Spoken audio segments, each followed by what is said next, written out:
Yeah. Don't question Nathan. Nathan knows everything. All right, we're here. All right. Let's do this. What up, big dog? Are we recording? Yes, we are recording. Okay. Ready? Aloha. Ready. 3, 2, 1. All right. Actually, I have to mention this right now. You guys start the podcast. Every guest that I have starts the podcast for me. So you guys just start it. And All right. guys act as if it's your podcast. Great. It's called Better Together, but act as if it's your podcast. All right. Ready? Action. You just want me to start it? You start it, but you have to look at Mike. This is In his These are eyes. some crazy rules. These are too many rules. That's too many rules. For Go- me. no. I'm gonna step out for 5 minutes. Oh, dude. And y'all can start. All right, 30 seconds. Just look at him in his eyes. You look back into his eyes as you're starting it, okay? Don't Everybody, look at what's up, and welcome to the Better Together podcast. My name is Sebastian. Look at him Gomez, for 30 and- seconds. And this is Look Jake at him Roque for 30 next to me. seconds. Why are you not saying anything? What do you got to say? He's doing the intro. Thanks for being here, Jake Roque. What? All right, anyways. What's up, everybody? Welcome to these two goofs. Did not do a good job at starting the podcast. I did a great job. Anyways. That's all I got to say. What's up, everybody? Everybody, what's up? Welcome to the Better Together podcast. I'm your host, Sebastian Gomez, and I am here with my two boys. I have 3 fingers up. Sorry, my bad. Two boys, Mike and Jake, but I don't know Mike's last name. So, Mike, what's your last name? Sutherlin, yes. Sutherland. Sutherland? Sutherlin. Sutherland. L-A-N. Everyone always does L-A-N-D, but It's for L-I-N. Sutherland. Yes. Like the South, like Souther, like TH. Sure, yeah. Okay. I'm here with Mike Sutherland, Jake Roque. Jake, he's been on the podcast before. Welcome back. You've been on this is your 3rd time being on the podcast. Is it my 3rd time? This is you're the second. Oh, it is. Yeah, you're right. It is my 3rd time. I think you're the second in like of people who have done the podcast the most. Wow, I'm honored. You're number 2. Reoccurring guest. You're a reoccurring guest. You might be battling It's a with great Jess and Gabe. podcast. I'm happy to be here. You might be number 2 or 3. I don't know. But this is Mike's first podcast. Yeah. First ever podcast, yeah. How do you feel? Yeah, not too nervous, actually. Let's go! Yoo! My dad told me to stop screaming, so I'm going to stop screaming. Anyways, the reason I have both of you guys here today is because I'm very excited to announce as if it's something special, but it is something special. So let's start it off. Where did this story start? How do all 3 of us know each other? And I guess the question is, what got us here today? And what is the mission and what are we trying to talk about today? I can spark notes it for us. Let's go. So what got all of us here today? So me and Mike were roommates in college. Nice. And he recently Let's moved go. in next to me again. We live far apart from each other, I guess, for a couple of years. And then he moved in right around the corner. Me and Sebastian, we met like 3 years ago now, something like that. I think so. But it was around a time where we met each other, but then pretty soon after we signed up to do a half iron. Or Apparently, half I marathon met together. you without even knowing that I met you Where at? at the gym. Oh yeah. We met at the gym. I don't remember it. We met at the gym, and I was like, oh yeah, this is this Seb guy. Because right when I started working for Jess and Gabe, You were and then we met. Well, Yeah. So we met then, and then pretty soon after, one thing led to another. I guess Spark Notes version. We signed up for a half marathon together. It was a really good experience. We trained together about 5 weeks or so. Went through that process. Went really well. Since then, we've just hung out a lot and become good friends. And I have a lot of shared interests. And when we were going through that process, I remember we were at coffee one day after one of our runs, and we were talking. I forget how it came up, but we were like, "Yo, half Ironman. We should do half Ironman." I was like, "Bro, I'll do a half I don't know what I was saying half there. Ironman for sure." And so we shook on it then a long time, a couple years back before the world shut down. Before 2019. In 2019, we signed. We shook hands right before. Maybe 2020. The beginning of 2020. No, it was definitely. I was gonna say no. It was definitely not 2020. Did you guys shake on doing a half Ironman or on a full Ironman? A half Iron. Half Ironman. Possibly a full Ironman too, because The full Ironman's on the table, but we shook on a half Ironman. And for anyone who doesn't know what a half Ironman is, Mike, you know what's a half Ironman? Yeah, so I'll say what a full Ironman is. Full Ironman is a 2.4 mile swim something like a 112-mile bike ride. Oh my gosh. And then a full marathon, so 26.2 miles. So it's a 140.6 mile race. The half Ironman's a 70.3 mile race. Yeah, and we are doing exactly half. 1.2 mile swimming. I think it's 1-1 swim. 1.1.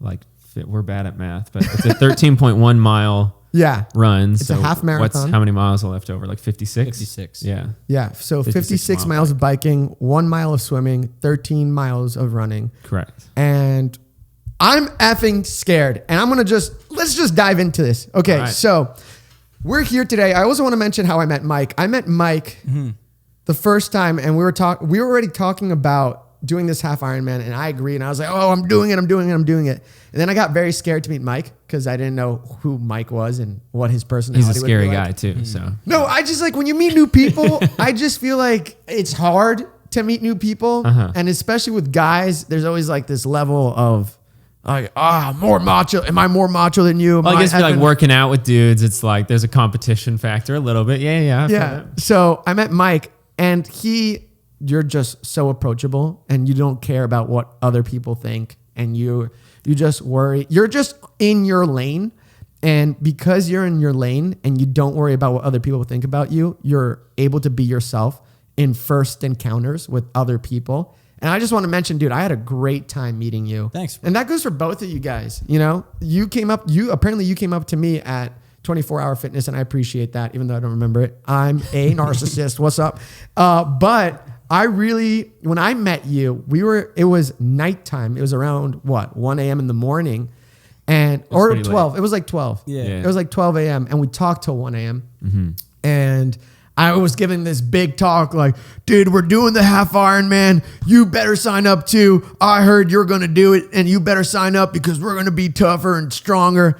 And then I became a wussy. And I got scared. You thought about not doing it for a bit, huh? Dude, for a long time. Yeah, for a while. But Mike, welcome to the podcast. Thanks, bro. And dude, yeah, I remember that first night that we met. I think I got there probably around midnight. You guys had been there, I don't know, earlier that night. I think you guys had some sort of concert or activity. Did we run or something? We did something. We did something. We got back from. I think we were hanging out with people. Nicole. When we came back. We went to Nicole's house. Right. Yeah, that's what it was. But yeah, we basically had like some sort of 2-hour heart-to-heart meet / get to know each other conversation where by the end of it, we basically had agreed that we were going to do something crazy and that do something we're going to do it together. Yeah. Yeah, it's very, very scary. And to be honest, what I want to ask for each of you guys, what is your motive? What is the reason why you want to do this? And this goes for you separately. I'll give my own reason too, but I want to hear your, just throughout dialogue, just what is your reason? Why did you choose to do this? Why are we doing something as crazy as this? Because so many people hear half Ironman. I think even people that hear you run marathons or half marathons, they already applaud you. But when you do something like a half Ironman or a full Ironman, people think you're insane for trying to put yourself in physical pain and really just torture yourself for a couple of months to just pass a finish line, because that's literally what we're doing. We're just passing a finish line. We're just crossing a line. So why did you guys want to do it? What's your motive? Maybe I'll kind of figure out exactly more what my motive is as I talk through it. But I think there's value in doing difficult things. And things that are worthwhile are typically difficult to do. It's what makes them worthwhile in the first place. So I think for me, it's just a personal challenge. And it's something I'm not certain I'm going to be able to do. I'm more confident in your guys' ability. I think I'm starting from a little bit behind. So I think it's something that I think if I do it, it would break down obviously a physical barrier, but I think a bit of a mental one as well. Dang, man. I honestly think, I personally, from getting to know you, Mike, from the last 2 workouts I've done with you, because we just started working out together, because Jake's had school, you have your job, I've been just traveling, seeing my family. But I think there's potential in you that you just haven't, that maybe that you just like, dude, when we ran, what did we run? Like a 3-mile run with Mike. And the whole time before we started that run, Mike was like, oh, I'll probably stay back, but I'll still finish it. And the whole run, you kept it up with us without any struggle. I mean, you probably were struggling. You were in a lot of pain. Definitely not without struggle, but yeah. Yeah, there was definitely a lot. Hung in there. But you hung in there, dude. And I think that's just seeing, and even today, because we just finished a 14-mile bike. How? It's something like that, yeah, 15 miles of biking. And then we did a 3-mile run. Dude, insane stuff. And this guy's going and going and going and going. And I think you don't give yourself enough credit, bro. I honestly don't think you give yourself enough credit. Just because every challenge that we've put ourselves up to, you've just done it. Maybe it's 10 seconds later, a minute later, 2 minutes later, but you still effing did it, which is insane. You know, most people are not even willing to put themselves through that pain or pressure. Jake, why do you want to do it? I think it starts from a similar place of what Mike said too. I think that there's a lot of value in doing difficult things, and the only way that you get better at it is by doing them. Mm-hmm. And that, like, I think one of the most important things towards being successful in life, and really no matter what your conception of success is like consistency and showing up and putting in the work, like day in and day out. And I think that is a muscle that you can develop, sort of like a mental muscle, like that discipline that comes with that. I meditate often, and I feel like that's what I'm seeking for in that is like discipline, more of a mental sort, but like discipline over your mind, sitting down, putting your phone away, like focusing on something for a period of time and like doing it because it's difficult, you know? And I think that like increases your like pain threshold of sorts, so like your difficulty threshold to things that you can complete in life. It's the sort of, I guess maybe a good example of that is I had this past Friday, which I put myself in a bad position, but I had a bunch of work to do to finish up my class. And I sat in front of my laptop for 41 hours straight without sleeping and just like wrote papers and did a few assignments and like turned it in. And I think that there's when you do unbelievably difficult things, there's a confidence that comes later. Like when you put yourself in a position to need to do difficult things, it's like, yeah, like this is, I do this, you know, like this is like, yeah, I've done things like this. In fact, I've done even more difficult things than that. And my brother did a full Ironman, and I remember talking with him a lot through his training process. And when he finished, and he says, it's the sort of thing where when you go through and you do a 16-hour torture session, you know, you like take yourself to the bottom of the abyss that, you know, of like pain that you go through. But,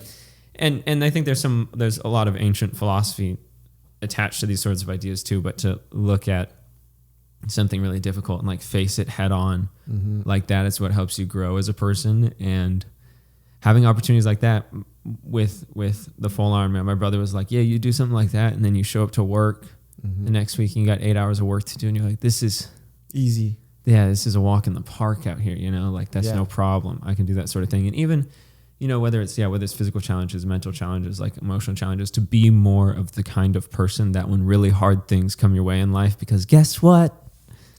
We're all going to go through crap. Yeah, like life's hard, and tragedy comes along often and in a lot of different shapes. And whether it's tragedies or hard things that come or whatever it is, it's like, if you're the type of person that has put in the work to be able to handle those kinds of things, that's more the person I'd like to be, you know? Yeah. So that's definitely good, dude. I like that. The reason I'm doing it is because I'm just tired of being a baby. Dude, I don't want to use this word because then people get mad, but I'm going to use it. I'm not going to use it. I'm going to say it. You can say it and then bleep it out. I'll just say I'm such a P word. A P word. When it comes up to penis? Yes. Okay. Exactly that. I'm such a penis, bro. Just kidding. Right. But I'm such a baby at life. Whenever something hard comes at me, dude, what? Keep going. I'm just grabbing water. Oh, grab a water. But I'm such a baby at everything. It started off with, you know what? I'm just gonna mention it to you guys. So when I was in freshman year of high school, I didn't make the soccer team, and I was crying, and my dad came in too, and he talked to the coach. He's like, dude, he's been practicing for so long. He's been, He's gone to summer camps trying to be, the best of the best. How can you not let him in? We've even put in summer camps from your own school so that he could have a higher chance of getting in. And I didn't get in. Then that next year, I tried again, and I went through even more summer camp of like soccer summer camp. And I remember I put like my heart and soul out into it to the point that even in the final, there was in the second to last practice, I put for tryouts, in the second to last tryouts, everyone was running. We had to run like a mile. And I remember just being like, I don't want to be the last person in this group. I want to be the person that leads this whole group as we run this mile so the coach can notice me and know that I'm giving my 100%. And I did that, and I was the last person to make it to the final tryouts. And then on that last tryout session, where he was going to figure out the team, I wasn't picked for the first 12v12 in the 11v11, not 12v12, in the 11v11 for the soccer match. He was basically setting the team up, and then he left 4 or 5 subs out, and I was one of those subs. And I remember I was left out, and I was asking myself, did I not make the cut? And so when I finally was subbed in the last 13 to 15 minutes of soccer practice of this game that he was trying to figure out who was who and who was going to have a solid place in the team, I ended up assisting a goal for somebody else in that match because I was all I wanted to do was make the soccer team and make my dad proud. Mm-hmm. And they didn't score at all throughout that whole match, the other team. And if it wasn't for me giving that assist, they wouldn't have scored, and I still didn't make the team. Mm. And so after that, I think moments like that broke me down to the point where I was just like, dude, you know what? I'm tired of trying. I'm tired of giving my 100%. It's not worth it. And I started to grow a weak mentality, a victim mentality, where I was just like, life's not fair. I know that I'm better than these other people, but the opportunities that I'm given are just not it. And even when it comes up to YouTube, I know, even today, I know that I'm a better editor than most people on the website. But I don't have 1 million subscribers, and I don't have 2 million subscribers. And I'm tired of always being underrated. I'm tired of being called underrated. I'm tired of being known as someone who's just a background character. And I want to be a main character. I want to be someone who I was telling you this earlier. I want to be someone that shows up in a conversation, and whenever somebody talks about racing or just any physical activity, I want to be that person that someone says in the conversation, oh, Seb did an Ironman, ask him. Mm-hmm. Oh, Jake did an Ironman, ask him. And why? Because I think it just goes back to just not being like, what does that mean to you? Who is that person to you? You know what I mean? I think I'm tired of not being recognized for the talent that I have in something. And I was telling to both of you guys this earlier, and it's going to sound very egotistical, but I want to be someone when a conversation shows up and they say, dude, you're crazy. Why are you doing these crazy runs? Why are you going out on a run, on a bike, on a swim? Why are you doing these races? Because you're not. And I want to show to you that you're living in your comfort zone.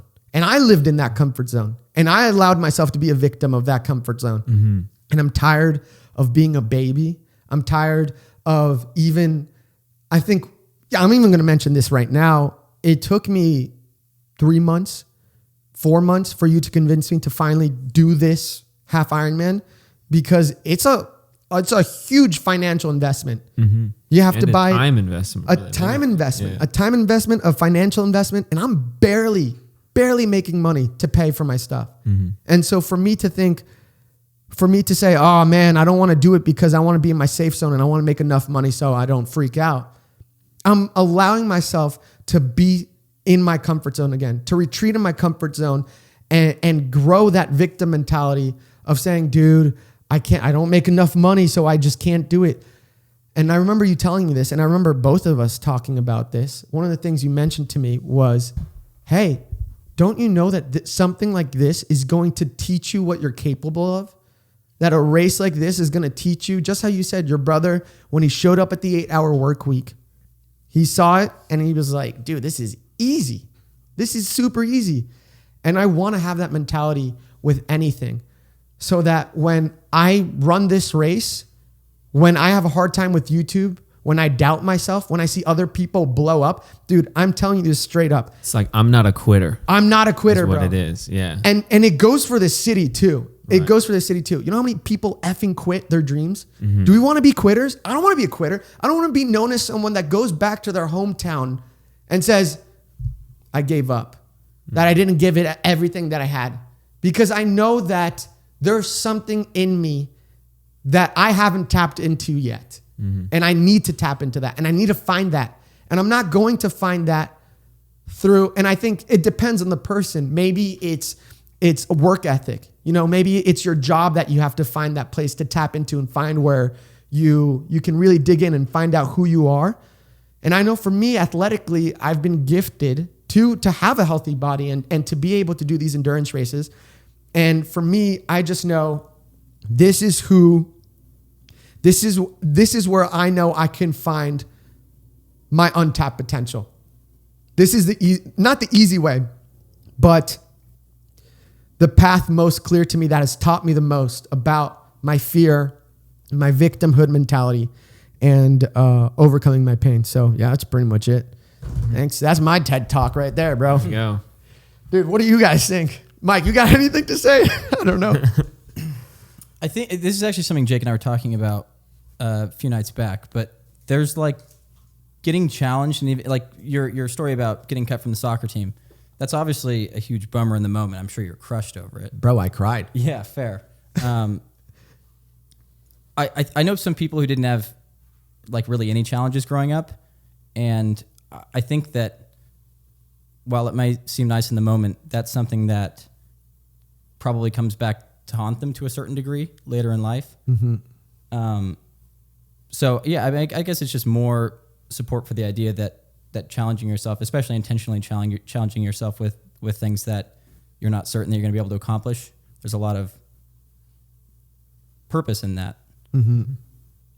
I think that a lot of things that are difficult, a lot of unfortunate things that happen, oftentimes, if you look for it, have like an equal and opposite reward, like when everything is said and done for, you know? So like hard challenges that people go through, and you know, a lot of people have good lives handed to them, and that's great. You know, like that's something good for to you. be thankful for. Yeah, and in a genuine good for you. Yeah. You know, like it's like, yeah, you know, that's a good thing to hear. And I think too that even with people that have more difficult opportunities handed to them or imposed upon themselves, you know, because that's what we're doing here. You know, you can have difficult things that come up in life, or you can like impose them upon yourself too, you know. And yeah, I think that there's growth that comes in each of those. And yeah, so that idea of like for every hard thing that comes through, I think there's like an equal and opposite reward. And I think that when you put yourself through suffering, or when like suffering comes along, if you can like stick it out to the other side, there's something to be gained from it that makes it worthwhile. Almost always. Absolutely, dude. It's crazy. And I'll just say this. This is another reason why I decided that I have to do this, because I gave a big speech to Mike that night. He did. Big motivational speech. He did. I was like, we're doing this. If you don't do this, you're a loser, blah, blah, blah, whatever. Basically. And then I think I remember responding something like, I hope I finish. My goodness. Right. That would be a bummer. I can't come home. Yeah, you come home. I told Mike a couple of days ago, I said, you come home a winner, or you don't come home at all. Whoa, with this race. Dang. That's how I tell my kids every day they leave for school. Oh, I'm kidding. I'm kidding. No, dude, I'm kind of I'll kidding. say that. I'll say that to my kids. Come home a Absolutely. winner, or don't come home at all. Dude, if you're not first, you're last. Where's that from? Ricky Bobby, Talladega Nights. Bobby. If you're not first, you're last. It sounded like kicking and screaming. I was going to get. Dude, it sounds, it's pretty similar. But yeah, I also knew that. I'm joking, everybody at home, by the way. I won't say that to my kids. I will, you effing losers. Just kidding. Question for both of you guys. Go for it. All right. How certain are you guys that you're going to finish? 100%. Seb. 99.9, because I could get hurt, I guess. Only 0.01% of the time you're getting hurt? Yep. All right. Hurt to the point where I couldn't finish. I think I have the mentality, being young, that the mentality of like, oh, I'm unstoppable. No one can stop me. You know, I have that mentality of just, dude, I can do anything. I'll do it right now. F it. Because I'm just young and I'm naive. And I know that I can possibly hurt myself in training if I don't put myself through it. We were saying this earlier. If I put the right amount of time into this, and I wake up at 7 a.m. and I give those runs and I go biking and I just discipline myself. I know 100% I'll finish it, but I have to do the things that I'm scared of, which is swimming, because I'm a baby and I'm scared of swimming. I'm absolutely scared of swimming. Seb told us today that he used to cry in pools when he was young. Yeah. Why'd you put me on blast? Why'd you put me on blast, whatever? No, dude, I did cry. I cried all the time. Mm-hmm. Like, I remember I would be we would go to the YMCA. I had to take swimming classes at the YMCA, and my mom and my dad would bring my sister and I to the YMCA, and for 15 to 20 solid minutes, I'd be crying. I remember there was a point where I was in the water and my swimming instructor let me go, and I was drowning. But did you drown though? I didn't drown. There we go. It worked. I was literally like the only thing you saw above water was my nose. That was the only thing, like the tip of not even my nostrils, just a nose. I was about to die. And I remember just crying in the pool. I was crying in the pool, and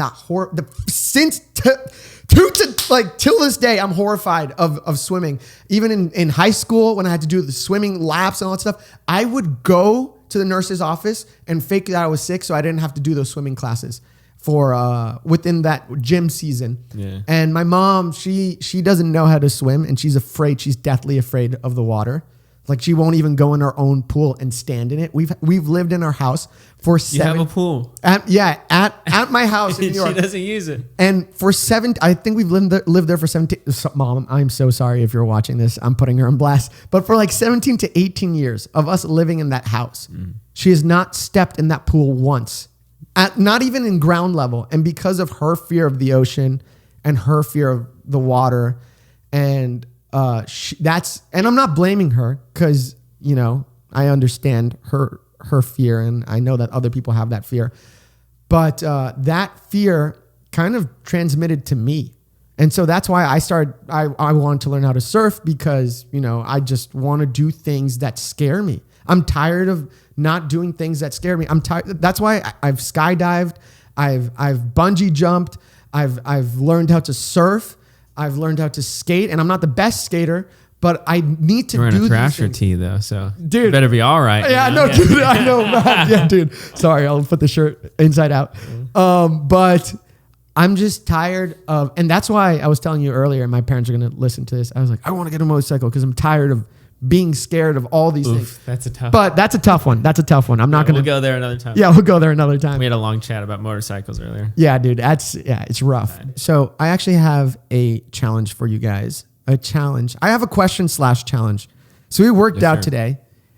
I'm going to be very narcissistic here. Okay. I'm sorry. All right. As long as you say it ahead of time. I'm not trying to be better than you guys, but it's going to come off as I'm being better than you guys. All right, go ahead. Let's hear it. I'll tell you if it's not true. Why did you guys work out with music today? Why do you guys work out with music? What's crazy is I usually don't. I usually listen to podcasts and stuff. But I was trying to get after on the bike today, and I had music that was ranging from like 90 to 100 BPM, and I was just staying with it. You were grinding. Yeah, you were grinding. I just don't miss. It's a lot easier for me to just be like, okay, well, this is. I'm just not gonna like miss beats in the song, and then I never slow down. I'm at the exact same speed the whole way through. So does that question sound egotistical and narcissistic? No, it sounds like you're asking No, me it's a why I fair listen to question. music while I was working out. Yeah. Yeah, My- go for it. Oh, it only sounds egotistical if you think that it makes you better than us. If you didn't listen to music, then it does sound egotistical. No, yes. I don't think that. Just a little bit. It doesn't Just- sound like you think that. Yeah. I think my reasoning is as simple as it's difficult for me to get like very excited about doing long distance bike riding. Yeah. And That's listening true, to yeah. a podcast or music makes it more enjoyable. The only reason I asked that is because for this race, for the Ironman, you know, when we ran the half marathon or the full marathon, you're allowed to listen to music while you go on this run. But for an Ironman, No music. You're not allowed No to listen to earplugs, music. yeah. And something I haven't done. I go on runs by like without music most of the time. Mm-hmm. I would say like 65% of the time I don't run with music. Really? But I've never biked without music. And biking isn't it's not my thing. Like biking, I've never biked before. I just started biking for the very first time 2 weeks ago. And this probably was my third time biking ever. And so I'm mentioning this, I'm asking this because, or I kind of asked this question because I learned something today that I took note of what was happening during our workout today. When I started, my mentality, I got to minute 15 and I told you guys, hey, I don't think I can do this. I think I'm going to finish off at 30 minutes and then I'm good to go. And then Mike tagged along. What did you say?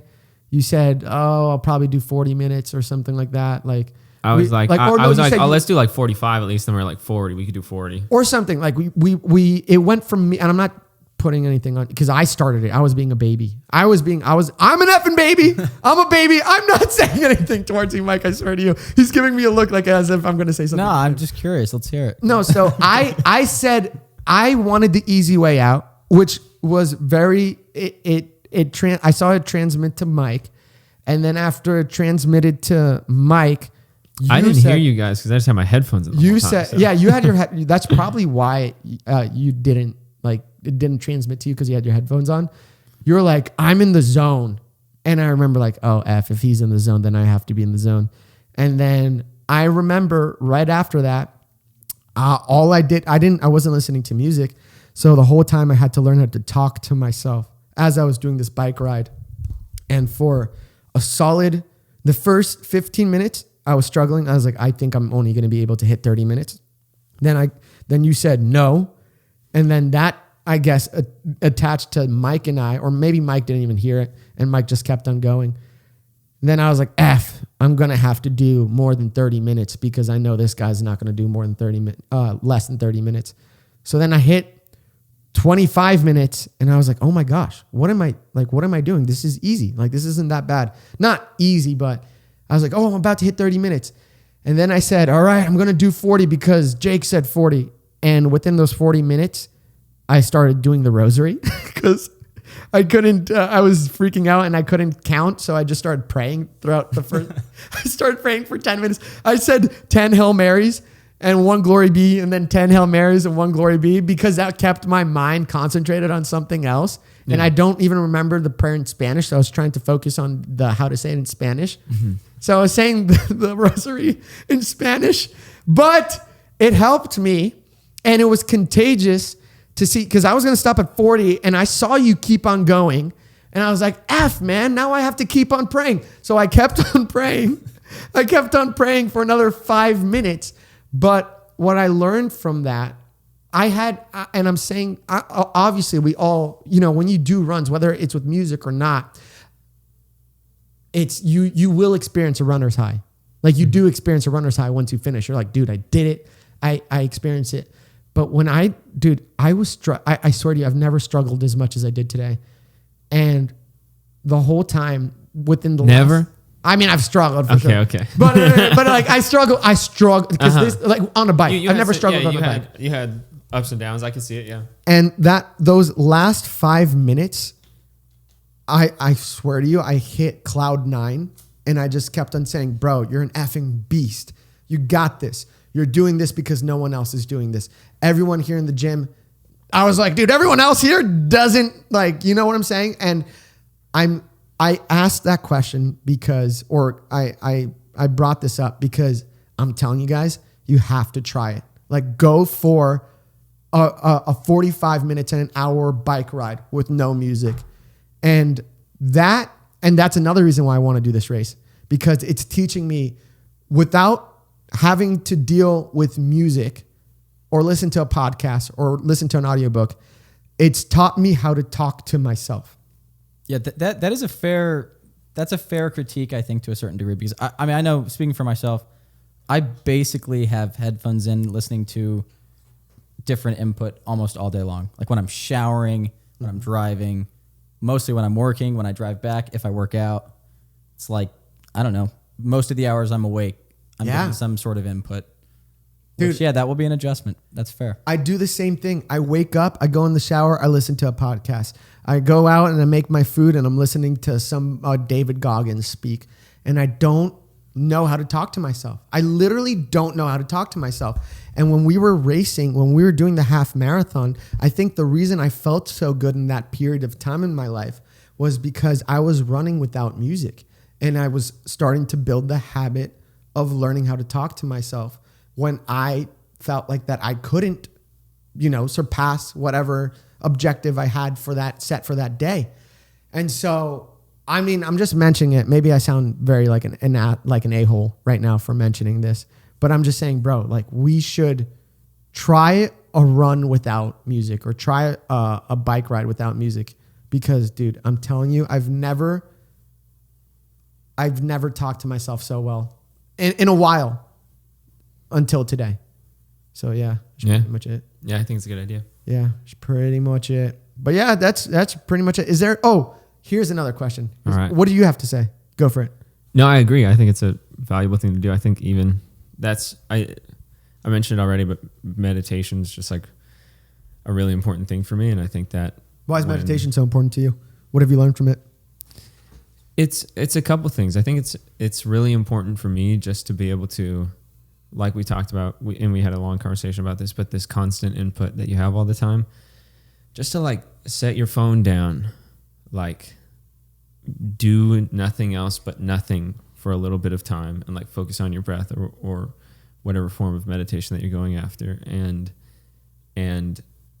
it's just such a useful exercise to be able to control your mind in that way. And I think what you get really good at too is I usually practice a form of mindfulness meditation. So you spend a lot of time noticing things. I think being able to notice things is very useful. A thought comes into your mind, you notice your mind wander, you bring it back to your breath, that sort of stuff. And then throughout your daily life, I'll notice my emotions. I'll be like, I'm anxious right now. I'm noticing that I'm anxious. What is the root of this? I'm resentful, or I'm bothered, or I'm angry, or I'm feeling good. It's like I'm noticing this and sort of like notice those emotions, or even thoughts, or even you might say something to somebody and you'll hear yourself say it and be like, well, that's not the tone of voice I wanted to use, or that's not exactly what I'm trying to communicate, whatever it is. So you get better at noticing things, basically is what I think. And running, when I do run without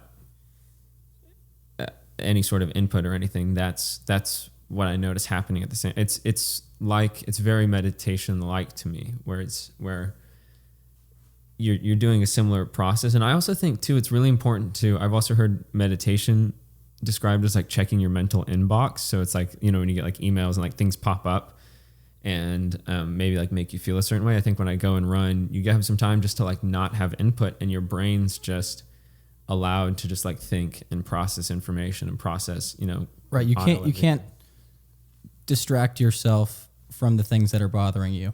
You can't kind of hide them in the fog. Right. And kind of push them in the back of your mind and forget about them if you take time to sit in silence. Exactly. So I think there's like a utility, a massive utility, like emotionally and spiritually. That sounds pretty hardcore though, and sitting in silence. Mentally and whatever. Yeah, I think there's a lot that is gained from that, and it's really, really rare now, especially we live in like a highly populated city. We're like around just technology and input and people and all that stuff all the time. And I think that, like stillness and silence is underrated, especially if you can do that in nature too, when you can. I think that there's even a lot of like scientific literature about the effect that awe has on people, like a feeling of awe. And it's known to like highly increase it helps with people with like depression and anxiety and that sort of stuff. It alleviates those sorts of things. So just like having opportunities to be like having peace and like in awe of things, which I think like it is silence in nature. It is a classic. Induces that. Sorry, it's a classic to like look up into the sky at night, see the moon and the stars, and think about like your issue at work or with homework or whatever the negative interaction you had with a family member or a friend, and just be like, my goodness, that I was putting a lot of time and attention towards that problem that I could probably solve relatively easily. And in the large scheme of things, like a day from now, a week from now, that's not going to matter. Can I read a poem about that? Go for it. You keep talking. See what you're going to say, but I want to read it. I want to look up a poem. Yeah, look up the poem. I think there you mentioned two things about keeping you notice more of your thoughts. In the Bible, it talks. Paul talks about taking every thought captive, and we are not able to do that until we sit in silence and learn how to sit in silence. I think once you build the habit of being okay with the thoughts that go through your head, you're able to build the habit of just taking notice of the thoughts that go through your head and making them captive and saying, okay, this isn't going to affect me. I'm going to let this thought affect me. This thought goes out the window.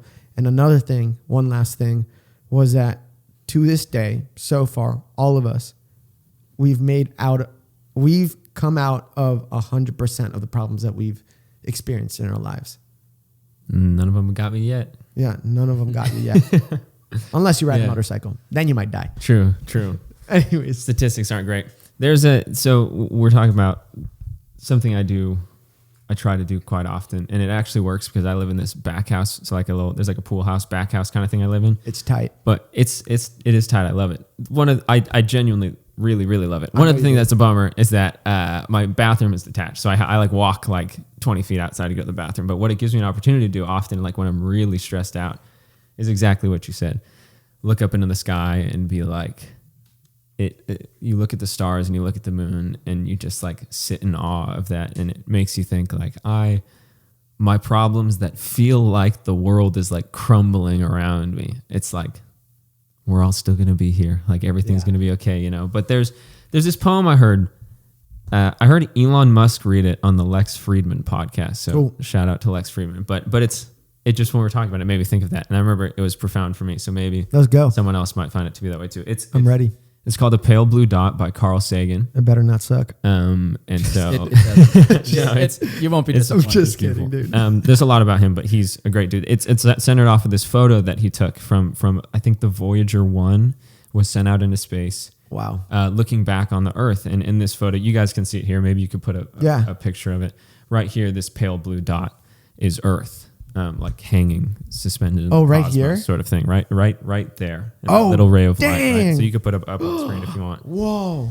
So he said about this photo, he said, look again at that dot. That's here. That's home. That's us. On it, everyone you love, everyone you know, everyone you ever heard of, every human being who ever was lived out their lives.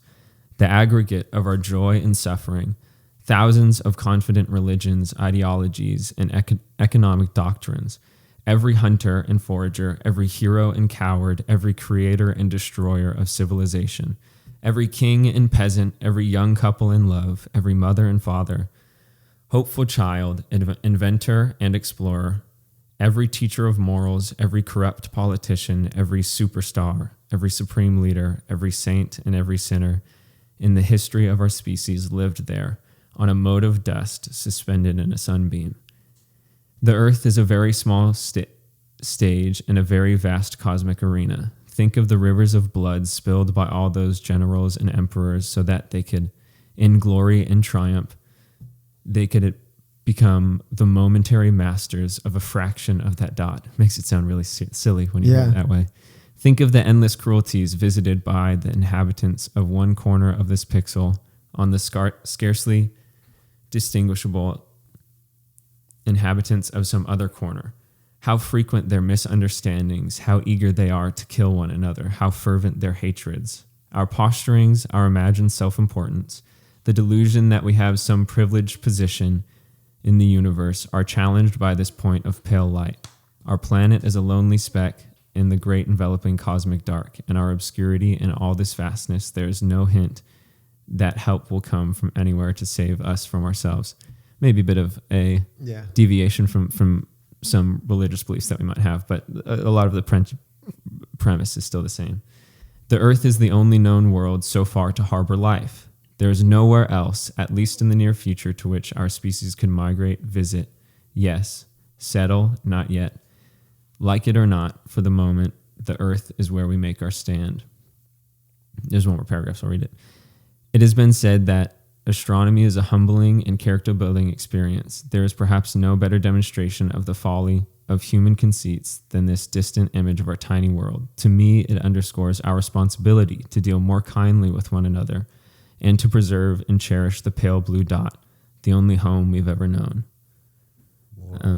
Yeah, so I hear that, and I think, especially that resolution he comes to, it's like, this is, imagine being like resentful and angry and bitter towards people over like this little thing that happened, when you could like instead be kind, because there's been rivers of blood spilled for some of the most like relatively, especially if you think in terms of like eternity, like the most momentary powers and privileges or things that we have, you know. And so looking through that lens, even to think like, even to put, it just puts things really truly in perspective. And I think that there's a really important idea, is if you thought of the world as like everything matters, because I think everything you do matters, every single thing you do matters. And I think that's a really important view of the world, but also balanced with the like, nothing you do matters that much, really. You know, like there's I think there's a healthy balance between those two ideas. For sure. So,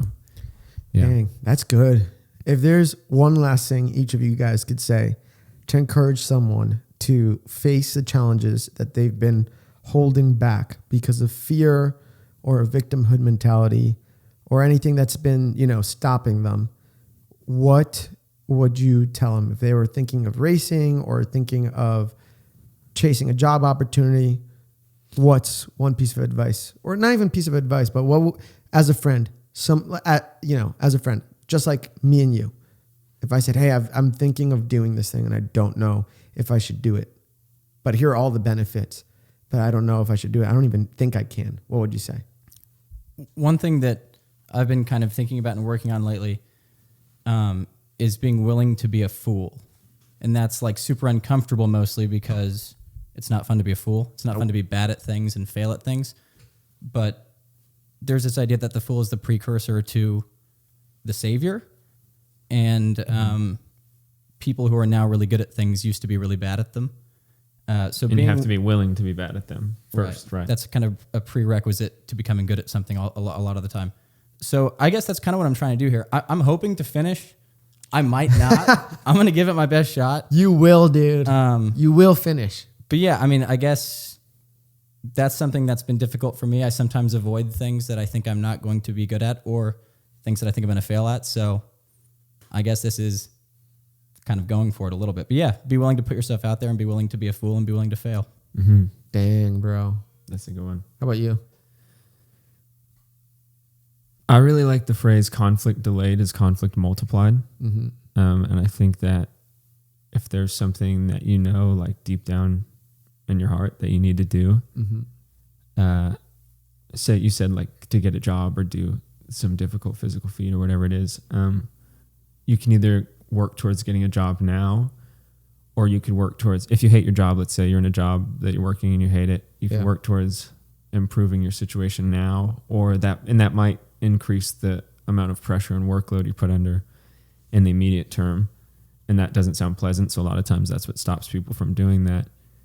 And then to consider your opportunity cost and think like, okay, well, you could do that now, or you could do it 10 years from now. And the only difference is 10 years has gone by where you've been working at a job you hate. Yeah. And now you're older and maybe have less options available to you because time affords you options. And as you move forward in time, you set more of your existence into like concrete past time, and there's less of the potential of the future available to you. Mm-hmm. Inaction has consequences as well. Exactly. Action obviously has consequences, but inaction has possibly scarier consequences depending on the situation. And the best part of action is that either you do the right thing and it works out, which is unlikely, because we never know what we're doing really, you know. Yeah. And the more likely option is you do the wrong things and it doesn't work out, but you figure out exactly what doesn't work out. And if you can continue to figure out things that don't work out, you'll get closer and closer to it working out, you know. So it's like get the ball. If you need to fail 7 times before you get a new job, you know, it's like hurry up and start failing. Yeah. Because then you'll have gotten them out of the way, and you'll learn things from those failures along the way to be the kind of person that can handle and create the success at the end of it, you know? Absolutely, bro. I'm going to finish off with, I have a sticker here that represents Corey LeBerry, my late friend Corey LeBerry. Yes. And in a vlog of Bobby Mares, Bobby goes up to Corey, and I think it was near New Year's, and he goes on to ask Corey, hey, what's your New Year's resolution? And on the sticker, on top it says, oh, well. And he would always just mention, I would rather live my life saying, oh, well, than what ifs. And so that's good. That's just that. And it's so simple. It's like, what, you know, I don't want to live a life where I have to spend my 70 to 80, when I'm 70, 80, 90, or even 60, 50, where I have to imagine what I could have done rather than looking back and saying, I did that. And I'm so glad I did that. And I have stories to tell now. And I think one of the most valuable things to connect human beings together is telling stories. And when you got a lot of stories, you can bring a lot of people together. And so I would rather live my life saying, oh wells than what ifs. So yeah, that's pretty much it. Anyways, guys, this is effing good, dude. We sound effing smart.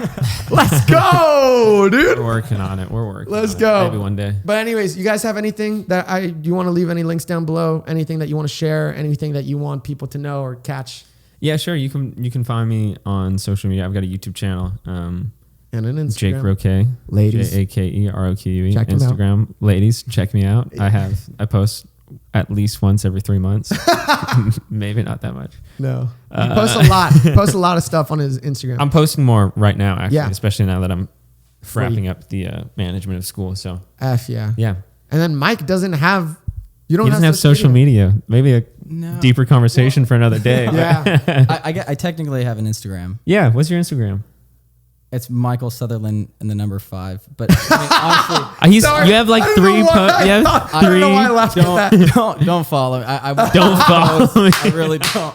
I have nothing interesting to say. Oh my gosh, show bro. you guys. He's got a couple interesting things. Dude, exactly 2 actually. Bro. 2 interesting things. Bro, you're dude. You wouldn't be sitting at this table if you weren't interesting.